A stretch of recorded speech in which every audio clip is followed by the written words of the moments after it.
I don't know if you realize this, but you'll come off like an arrogant a-hole and a wannabe know-it-all expert. I tell you one thing, man. I am not arrogant, and I am not a wannabe. What's going on? It's your boy C-Mo, the C. Mitchell, checking in with another Falcons bird gag. And hey, there's a lot of news going on right now. We are the day after the Falcons having a press conference with Kevin Stefanski, and there's a lot to like about what he said. But first and foremost, if you love to get football takes that are unbiased and opinions based in facts, hit that like and subscribe button for us. Without further ado, we're going to hop right into it, man. So, right now, the Falcons, they're still on their GM search, and they are expected to potentially come up with their answer at the GM position within the next day or two. I like Josh Williams, and I also like Ian Cunningham. And they also got the guy out of Houston. I'm leaning more towards Ian Cunningham. It's going to be interesting to see where the way that this thing shapes up. But right now, I want to talk about a lot of the players that we have on this roster right now. Michael Penix, we've gotten some good news from him recently, saying that he is looking and eyeing a return by hopefully week 1 of the NFL season. Maybe he'll get a little preseason in there. Maybe he won't. Maybe he'll get into a little bit of the training camp. He does have that ACL tear going on with him right now. I do like his chances to return relatively quickly. Also, we've got Bijan Robinson, who's nominated for Offensive Player of the Year. We've got 2 of our rookies this year, Xavier Watts and Pearce Jr., nominated for Rookie of the Year. This team is starting to shape up very well right now. As far as the quarterback position goes, right now we do not have a quarterback coach. DJ Williams has been hired by the Washington Redskins. And today's episode, by the way, sponsored by Granddaddy Mims. Smoother than seaweed moving through the molecules of wetness. But that being said, I believe that the Falcons are really going to be revamping this whole approach at how they're going to be attacking Michael Penix's growth and development. I think it's very telling that they didn't retain DJ Williams and then let him go on over to Washington. And I really like what this is implying. I believe that they want to get a lot more development with Michael Penix. I believe they want to try to get him playing under center a little bit more. In this Stefanski offense, they definitely play from under the center a lot. We saw when they had Baker Mayfield. We saw when they had Joe Flacco. And even last year when they had Shedeur Sanders out there. And Michael Penix, contrary to a lot of people's belief, he does have the athleticism to go out there and be able to run this offense from underneath the center. While he was at Washington, he didn't have a problem with playing under the center that much. Now, I don't think that they ran from under the center a whole lot with him, but he is capable of it. And as I've told some people before, with Michael Penix, he's a lot better and probably more suited to be able to play from under center than Kirk Cousins. A lot of people were saying that the offense this previous year was a lot more efficient when we had Kirk Cousins out there. And I just believe that that's more of a product of Kirk's his experience in this league. He's the more seasoned veteran. He's used to being able to hand off that attack with the play action a little bit more. When he turns his back and he looks back at the defense, he's used to spotting where the changes are going to be at. And in one of my previous videos, I talked about how Alec Smith said it took him about 1.5 years, almost 2 years, to get acclimated and more used to that. So I believe that this year coming up right here, that after having another year under his belt, and Michael Penix is probably going to be a lot more suited and a lot more able to run this offense a lot more officially. Excuse me. I believe that Michael Penix is going to be able to run this offense a lot more efficiently from under center. We saw Ovi Mihaly and Michael Turner talk about how the mesh point, it's more of a threat when you have the quarterback coming from under center. And as a linebacker, former linebacker, if I see that the offense is not in the pistol or they're not in the shotgun, they're really able to sell that play action a lot more. And like I said, I believe that Michael Penix is going to be able to use his athleticism to be able to kind of sell that and be able to get away from the rush if there's a problem. And I believe that he's going to be very well suited for running a lot more of those bootlegs and even half bootleg plays. We did see very often that they ran a lot of play action with Michael Penix from out of the pistol, where they were able to run him on some boots, if you will. So I really do like the development of that. Now, I'm not sure who they're going to bring in as a quarterback coach. They are still looking for that, for which direction they're going to go with that. But we do have Robert Prince, who was hired as our wide receivers coach here in Atlanta. Now, I don't know a whole lot about him, but he's been in the league for a while. He's coached with Miami. He just came from Miami, if I'm not mistaken. He also coached with the Lions before as well, too. He's also been in college as well. I don't think any of the places that he's been, there's not been necessarily a bad stint with those receivers. And if I'm not mistaken, they say that he's also a guy who's been able to get a lot out of the veteran receivers, which leads me to believe that we're more than likely probably going to go with the veteran receiver in free agency. I've been beating the drum all offseason so far about us signing a veteran at wide receiver if we can. I don't want to necessarily draft a rookie at the wide receiver position. I would love to be able to get our hands on somebody who's an established veteran and probably go more with the draft for a cornerback, if you will. Alec Smith has been my front and foremost favorite for who we should get out there at the wide receiver position. That's who I'd like to see us go with.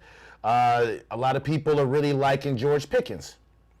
And that could be a really nice addition for us as well, too. I think he's probably got a bit of an ego.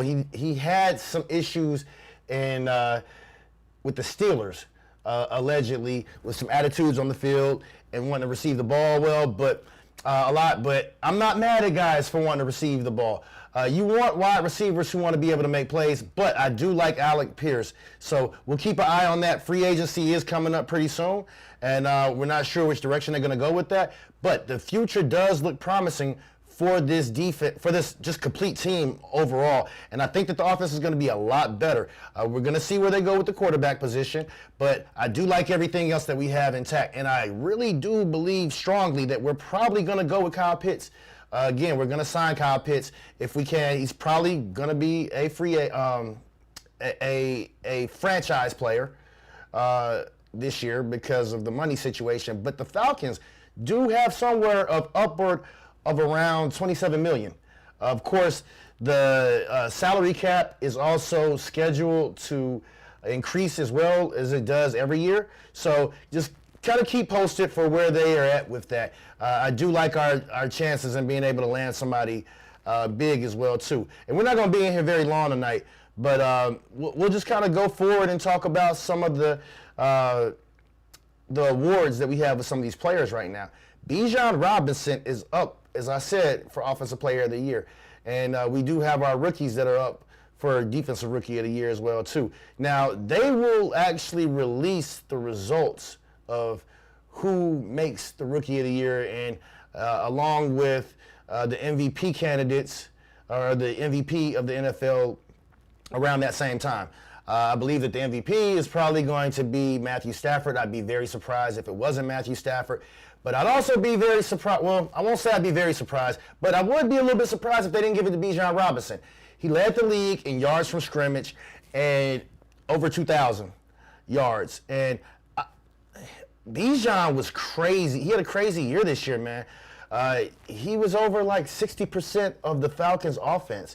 And that's a trend that I expect to see continue this year coming up as well.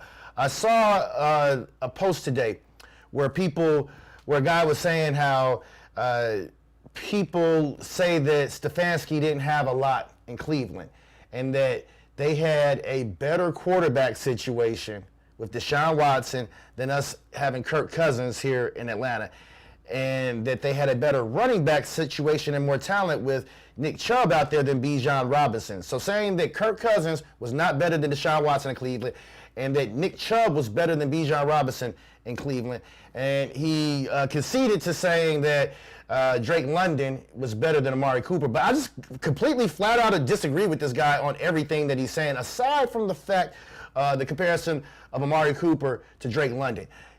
In no uncertain terms or fashion is Nick Chubb a better running back than Bijan Robinson has ever been in this league. And I love Nick Chubb, one of the best running backs to ever come out of UGA.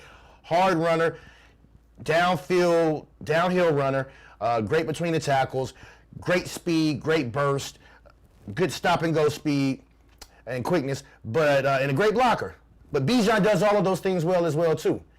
And keep in mind in Cleveland that they had to have Nick Chubb and Kareem Hunt to equal what Bijan Robinson could do. And even then, they still couldn't do all the things that Bijan Robinson could do because he's a good blocker. He's good between the tackles. He can run outside, runs inside, and he catches the ball out of the backfield as well, too.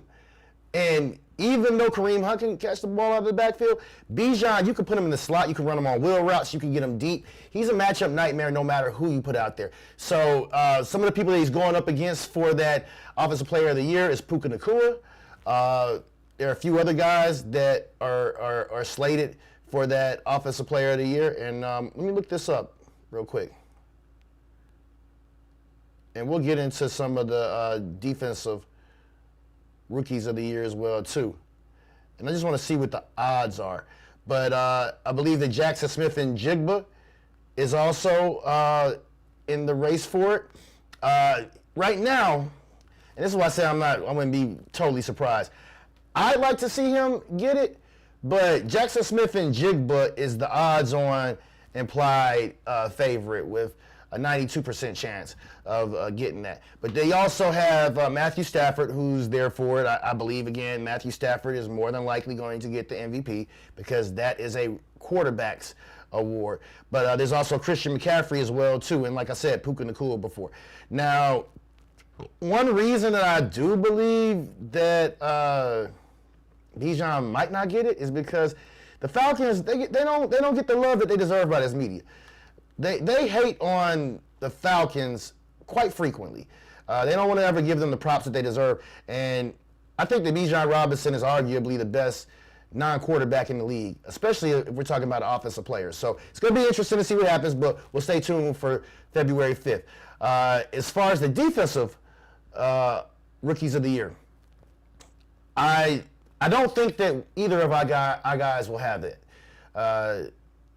James Pearce Jr. led all rookies in interceptions. I'm sorry, James Pearce Jr. led all rookies with sacks.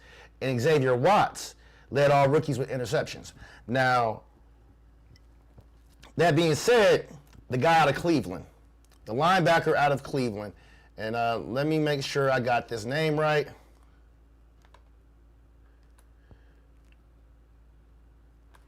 Defensive Rookie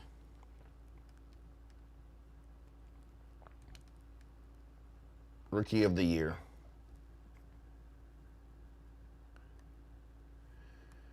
Now, the linebacker in Cleveland, he led the league in tackles for rookies, right?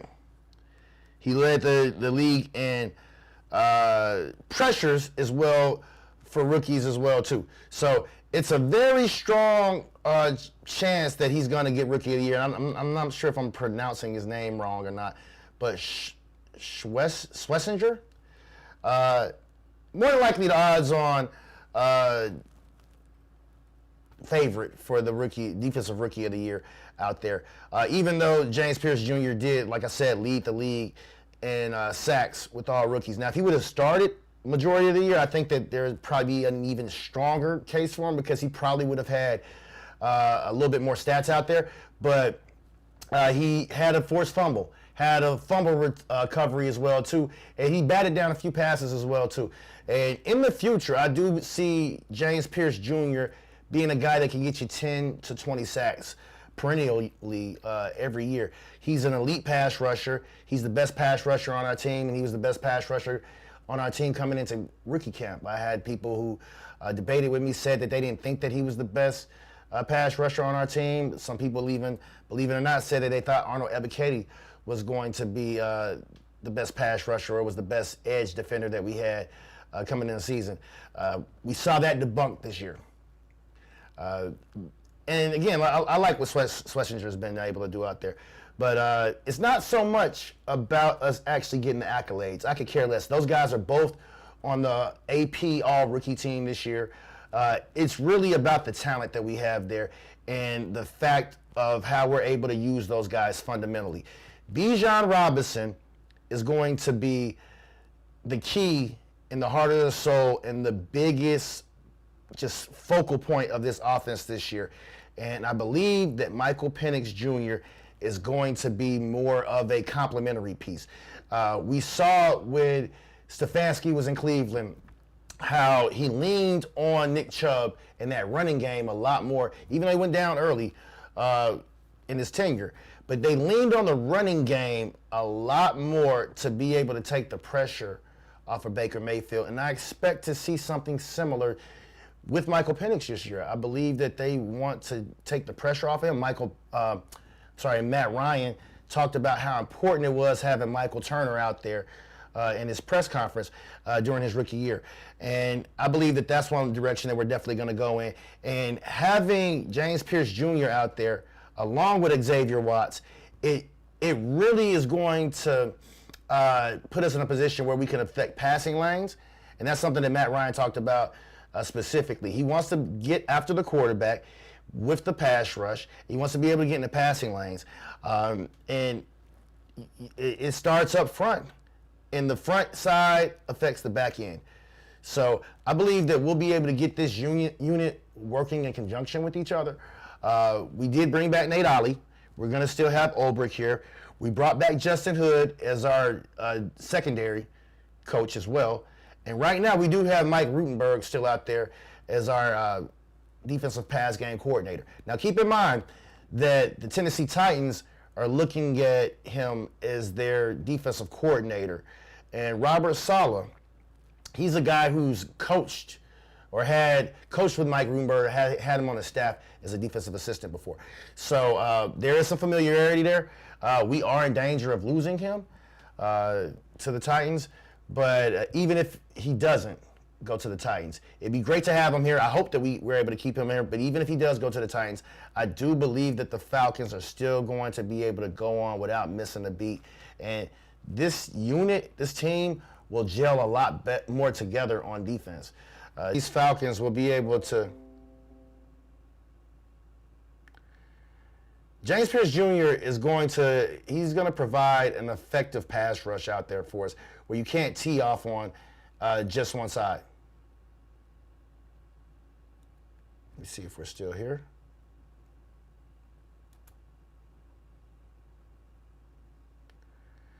I really like our chances out there with James Pearce Jr. though, for certain. And let me just make sure that we still do have you guys out here on our stream. Had a little bit of technical difficulty right there.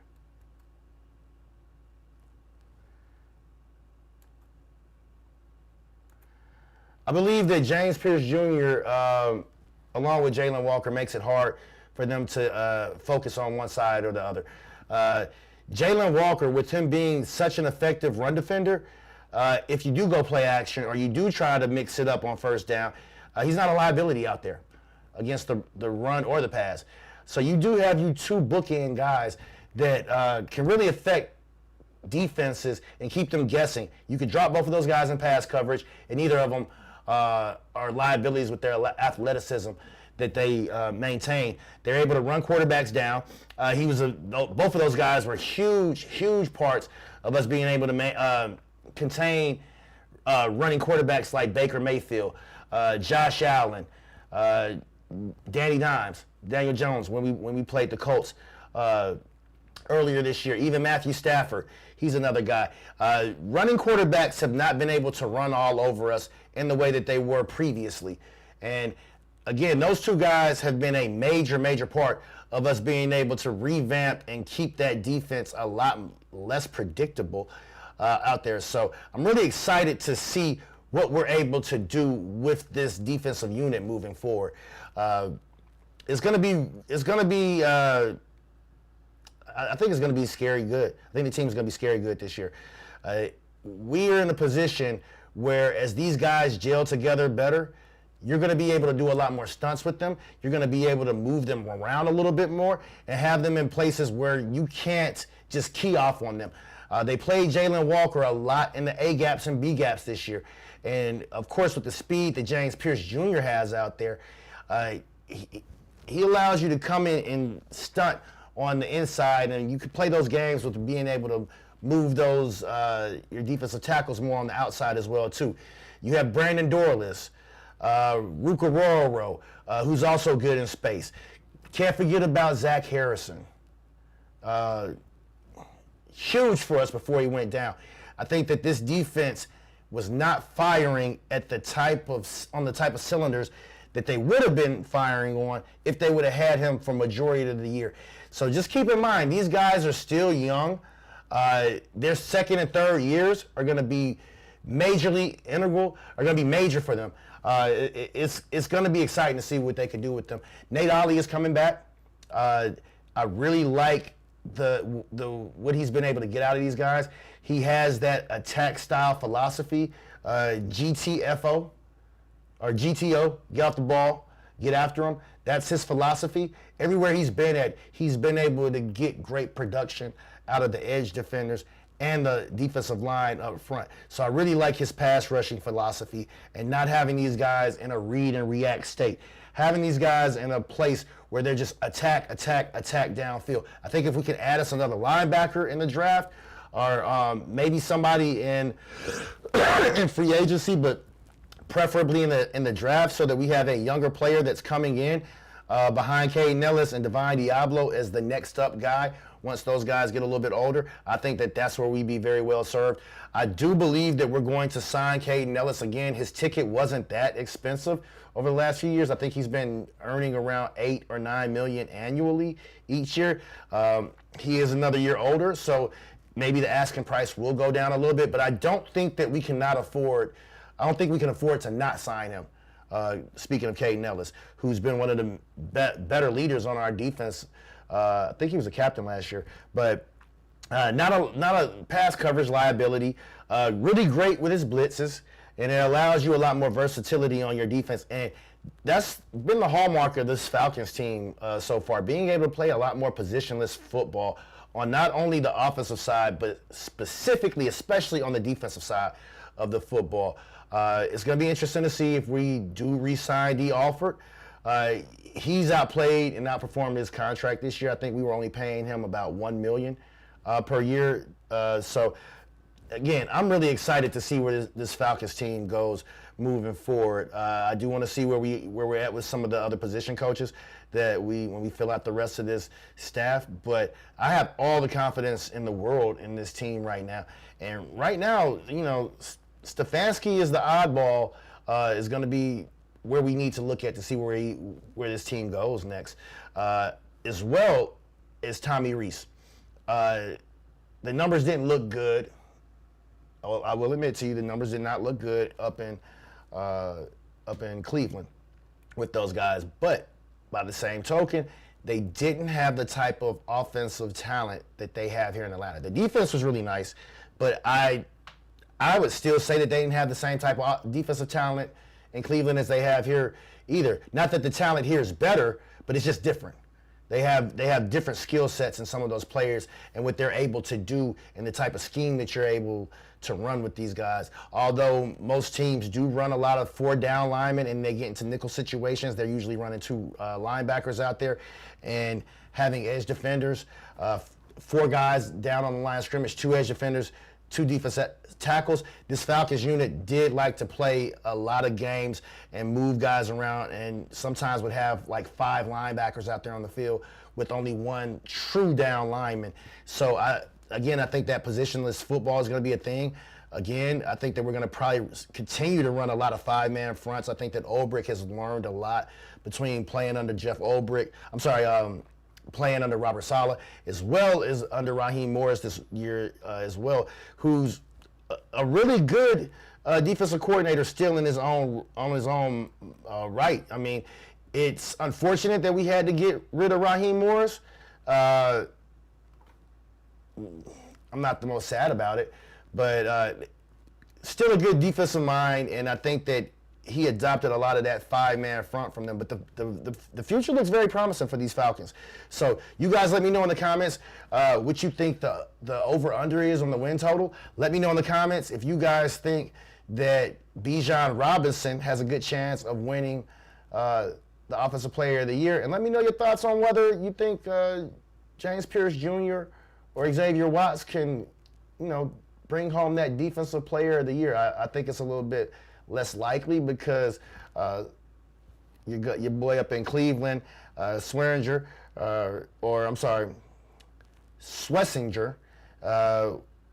just had a phenomenal year. Just a crazy year at linebacker. And typically it will go to a defensive back or a linebacker if they're an edge rusher or whoever the edge rusher guy is, if they have the numbers with sacks, or if the vice versa, if your defensive back has the numbers with the interceptions. But his numbers were impeccable, so I do think that they're going to have a hard time fighting uphill to actually get that Defensive Rookie of the Year. But again, these guys are going to be definite anchor points of this defense, and I believe that we're going to be talking about Xavier Watts being one of the more elite safeties in the league come 2026, once the season is over, when it's all said and done. Because, just right now, he was 5th in Pro Bowl voting. And again, I'm not the biggest fan of Pro Bowl as the litmus test of talking about your accolades, but that is huge for him doing that as a rookie. I don't think he was very far from being able to be an All-Pro. Jesse Bates made All-Pro this year. But I think that if you couple him along with Xavier Watts, it's only going to continue to grow those guys a lot more exponentially. So I'm excited for the future. You guys let me know which rookie you were also most excited about this year as well too, and which aspect of our team are you the most excited about right now. C-Mo to C. Mitchell, checking out for Point Game Official and the Falcons Bird Bad, baby. Peace.